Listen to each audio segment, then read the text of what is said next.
Hello, this Curio Code series is on things you should know to be a professional artist in this crazy entertainment industry. Hi, I'm C, and this is me drawing. I've been in the visual industry for over 25 years, and I'm also a partner at Curio Co here in Vienna, where we create characters, stories, and props to entertain ourselves as well as our audience. I hope that me sharing some of these lessons I've learned along the way can help you reach your own creative goals faster. Let's get started. I thought today we could touch on what is the idea behind your art? What is your art saying to your audience? There are lots and lots of people who make images, but not all can create images that tell a story, that communicate an idea. As storytellers, we need to do two things. We need to make an image and say something with it. That means that we need to learn to draw to visualize an idea. But we can't create an image if we don't have something to say. Let me repeat that. But we can't create an image if we don't have something to say. We need to have an idea that is worth sharing. Why should we worry about this? Because making good images is time intensive. Time is valuable and you can't get it back. Money you can, time you can't. As artists, we make images that have impact on society. So make sure that your work counts for something, that it has something to say. The best way to get started creating an image is, without any doubt, to start from a brief.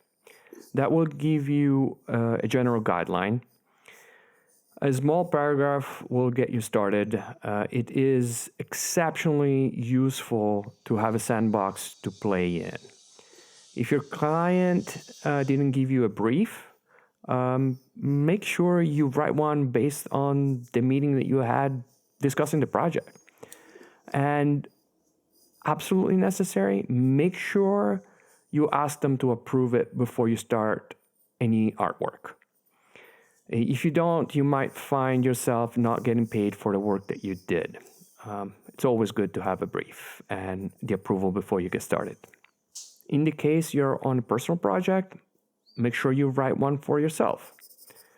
Putting your thoughts in a written form will force you to start solidifying the scope of the project and what type of ideas you might be going after. The more the sandbox is defined, the clearer your objectives will be, and the less time you will need to spend developing and producing. Believe me, a clearer idea definitely makes an easier production. Do some research, allow for these new things that you discover to spark ideas so that your point of view can give genesis to new visual solution. Then just have fun with these new ideas you gathered and start putting your point of view on paper. One word of caution, don't stop at your first idea. Usually the first idea is the most banal solution, and 9 out of 10 times others have thought of it before you. Take some time and investigate so that you can come up with your own unique take.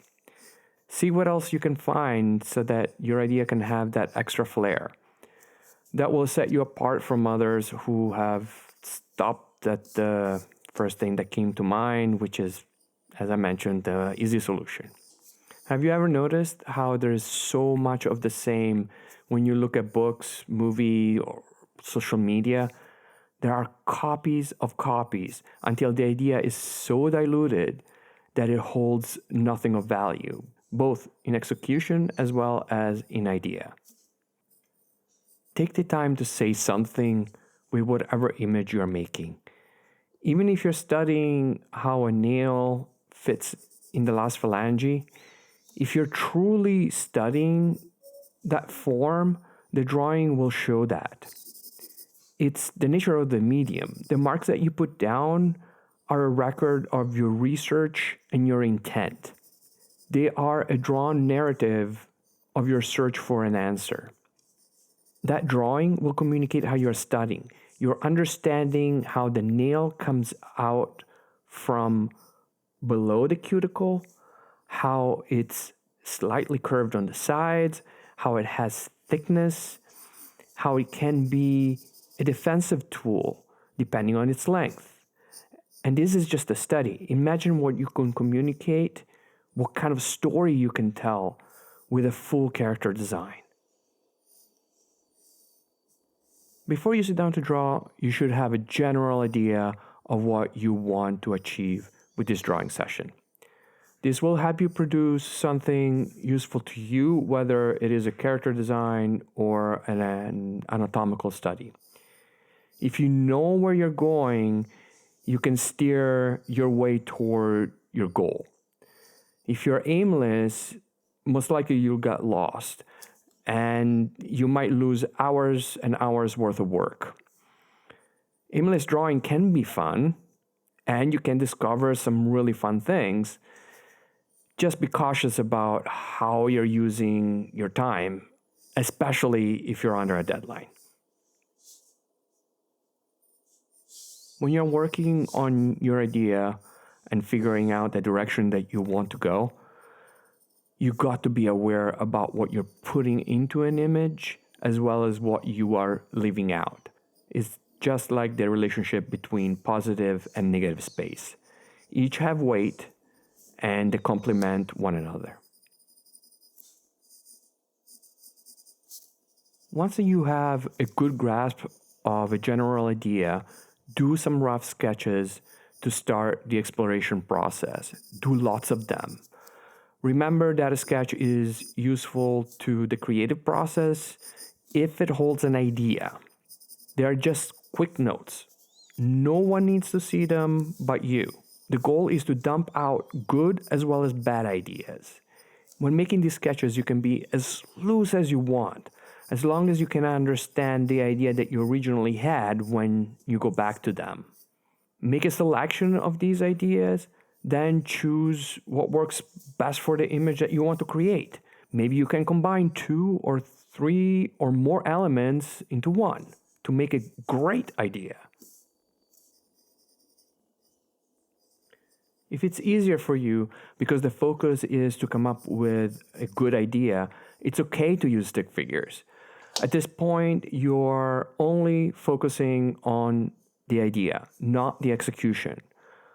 An example is lots of film directors use stick figures when they do storyboards. They are a great way for them to communicate with their DP. You're only looking for a solution to communicate an idea. Use any shortcut that you can.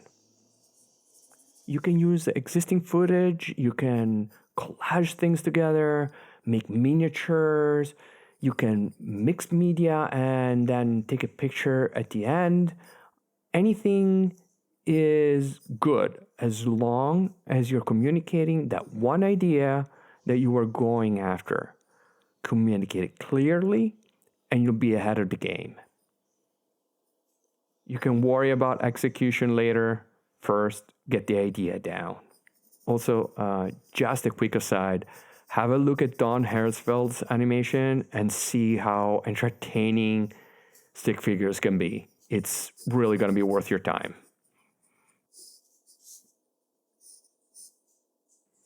Communicate one main idea with your image. Everything needs to serve that one concept that will make the image much stronger. Secondary ideas are secondary, and they need to be subservient to the main one. You have a short amount of time to communicate an idea. Make sure you communicate it clearly. If you're not clear, your audience will be confused and lose interest. Let's look at a quick scenario. When Thanos pushes Gamora off the cliff for the Soul Stone, the idea is about how hard it is for him to sacrifice someone he loves. The audience needs some time to take that in. The idea needs some time to play out for it to sink in and work. If before he pushes her, all of a sudden a ship were to land and a fight were to ensue, and then he pushes her, the moment would be diluted and lose its punch. Hence, the two ideas at this point would be problematic. If your brief is Thanos pushes Gamora off the cliff even though he loves her, the focus should be on the parental love that he has for her and the hard choice that he has to make in order to obtain the Soul Stone. Let's assume you know the characters and their backstories. How would you go about representing that one moment with one single picture? This is the task of a storyteller. Being able to boil things down to one image. Your responsibility is to get rid of all of the noise so that others can get to the idea faster. If you learn to communicate one idea at a time, it will serve you well. There are visual techniques to tell a story and communicate your ideas. Those are things that you can learn, and there are tons of videos and books out there. Choosing where to put the camera will communicate different ideas. A lower angle camera will give power to your subject. A lower f-stop will bring focus only to your subject. These are technical things that help you tell the story, but they can only help if you have an idea. How you see the world, the ideas and the solution that you bring to an image, that is based on your experiences. That is you. That is what makes you different from another artist. I'll leave you with just one simple thing to remember. Make sure that you know what you want to say with the image that you make. I hope these thoughts will be useful to your creative journey. And if you found this video at all helpful, you can support this channel by pushing that pesky thumbs up button and the notification bell if you want to know when the next video gets released. In case you'd like to leave a comment, I'll do my best to get back to you with relevant info and answer your question. In the meantime, stay curious, keep learning, and of course, stay creative.